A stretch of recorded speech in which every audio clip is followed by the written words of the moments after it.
Hello friends, garden and kitchen লাভার শেফালি চ্যানেলে সবাইকে স্বাগত জানাই। তো দেখুন কত পরিমাণে আমার শীতের সবজি হয়েছে, কত বড় বড় সাইজের ফুলকপিগুলো হয়েছে। একটা বেডের মধ্যে 5টা ফুলকপি রয়েছে। ফুলকপিগুলো দেখলে বুঝতেই পারবেন না যে এটা একটা বেডের মধ্যে রয়েছে। দেখুন পুরো মনে হচ্ছে সবজির একদম ক্ষেত মাটিতেই হয়েছে। তো দেখুন আরেকটু ভালো করে দেখাচ্ছি কি সুন্দর ফুলকপিগুলো দেখতে হয়েছে। তো আজকে একটা হারভেস্ট করব, রোজই একটা একটা করে হারভেস্ট করব টাটকা খাওয়ার জন্য। আর এখানে দেখুন ব্রোকলিগুলো বেশ সাইজ বড় হচ্ছে। একটা বেডের মধ্যে 5টা ব্রোকলিও রয়েছে আর 5টা ফুলকপি রয়েছে। সব ফুলকপিগুলোই কিন্তু তোলার মতো হয়ে গেছে। আর এখানে সেই ছোট্ট গাছের মধ্যে রয়েছে শিম, আর এখানে রয়েছে পেঁয়াজ, মুড়ি পেঁয়াজ। তো শীতের প্রচুর সবজি আমার ধীরে ধীরে কিন্তু রেডি হয়ে যাচ্ছে হারভেস্ট করার জন্য। এখানে পালং শাকগুলোও তোলার মতো হয়ে গেছে, আর এখানে রেডি হচ্ছে গাজর। আর এখানে তো বোতলের মধ্যে লঙ্কাগুলো বেশ বড় বড় সাইজে রয়েছে। কয়েকটা লঙ্কা পেকে গেছে, সেই পাকা লঙ্কাগুলো আজকে তুলে নেব। আর বোতলের মধ্যে হ্যাঙ্গিং দেখুন কত পরিমাণে চেরি টমেটো ধরে আছে। তো এগুলোও যখন ধীরে ধীরে লাল হবে তুলে নেব। আর তার পাশেই একটা বোতলের মধ্যে প্রচুর লঙ্কা পেকে আছে, এগুলোও কিছুটা আজকে তুলে নেব।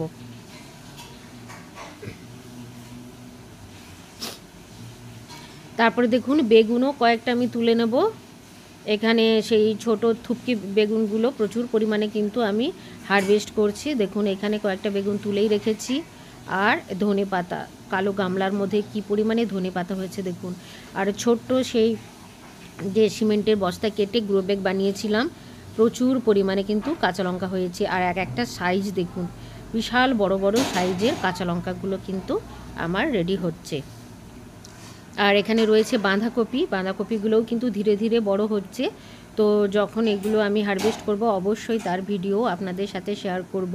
তো এইভাবে কিন্তু দেখুন পুরো বাগানটা আমার একদম সবজিতে ভরে গেছে, শীতের সবজিতে। এখানে রয়েছে সবুজ নোটে, আর কি সুন্দর দেখুন ছোট্ট ছোট্ট কিন্তু লাউ ধরে নিয়েছে।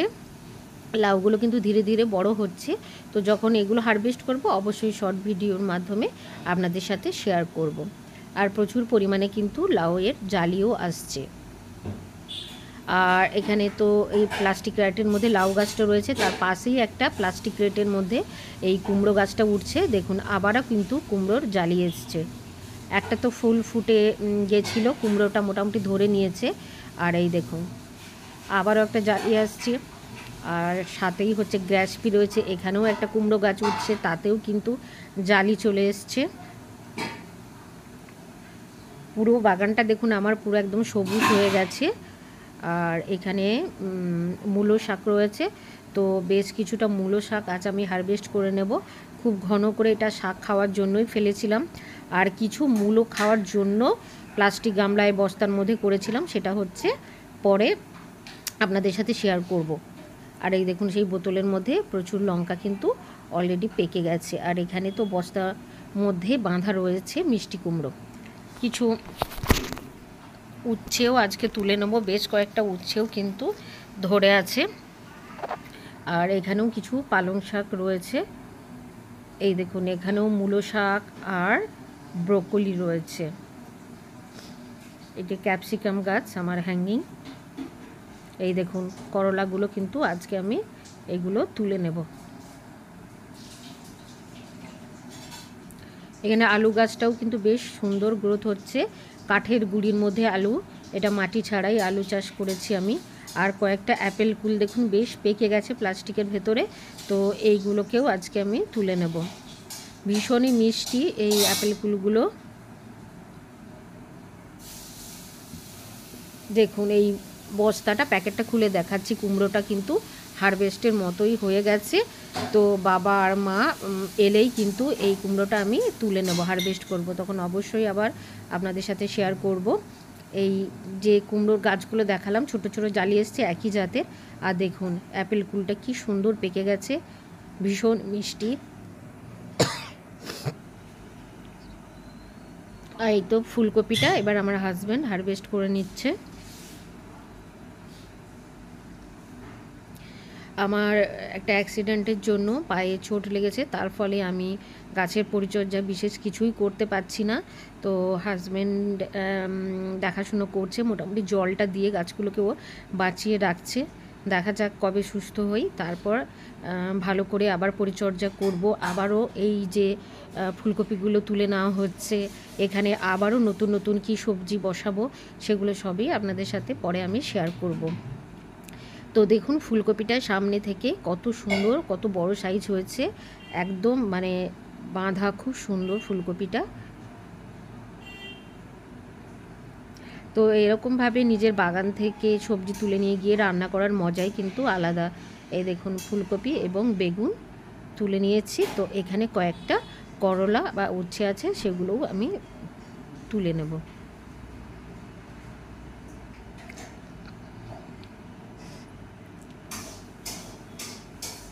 তো এই নেটের বাইরে আরও একটা দেখুন করলা ঝুলছে, ওখান থেকে কিন্তু ওই করলাটা তুলে নিচ্ছে।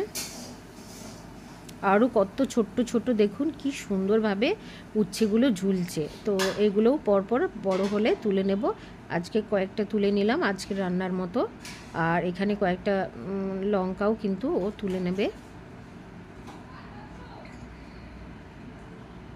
আর এখানে থেকে বেশ কিছুটা মূলো শাকও কিন্তু তুলে নেওয়া হচ্ছে। প্রচুর মূলো শাক বেরিয়েছে, মাঝে মাঝে এইভাবে তুলে নিলে ফাঁকা ফাঁকা করে দিলে শাকও খাওয়া যাবে, আর যে কিছু কিছু গাছগুলো থেকে যাবে সেগুলো থেকে আমরা পরে মূলও পাবো খুব সুন্দরভাবে। দেখুন এতটা মূলো শাক তুলে নেওয়া হয়েছে। তো আজকের মতো এতটাই তুলে নেব। দেখুন পুরো ঝুড়ি ভর্তি হয়ে গেল সবজিতে। তারপর আবারও আমি এখান থেকে কিছুটা পরিমাণে পুঁই মেটুলি তুলে নেব। অর্থাৎ পুঁইয়ের যে ফুলগুলো হয় এগুলোও খেতে খুব টেস্টি হয়, শীতকালে এগুলো খুব ভালো লাগে খেতে। তো এই পুঁই মেটুলিগুলোও কিন্তু বেশ কিছুটা পরিমাণে তুলে নেওয়া হবে আজকের মতো। আবার যখন রান্নার জন্য তোলা হবে তখন হারভেস্ট করব। তো এইভাবে একসাথে আমি প্রচুর পরিমাণে হারভেস্ট করার মতো হয়ে গেলেও তুলি না, কারণ যতটা প্রয়োজন ততটাই পরিমাণ তুলি। আপনারা তো দেখতেই পেলেন যে আমার ফুলকপিগুলো সবগুলোই কিন্তু হারভেস্ট করার মতোই হয়ে গেছে, কিন্তু আমি একটা তুলে নিয়েছি। রোজ একটা করে তুলে নেব, তার ফলে টাটকা সবজি কিন্তু আমরা খেতে পারবো। তো প্রচুর পরিমাণে সবজি হারভেস্ট করেছি, চলুন সেগুলো দেখাবো কি কি সবজি। তো দেখুন এই সবজিগুলো কিন্তু সংগ্রহ করে নিয়েছি।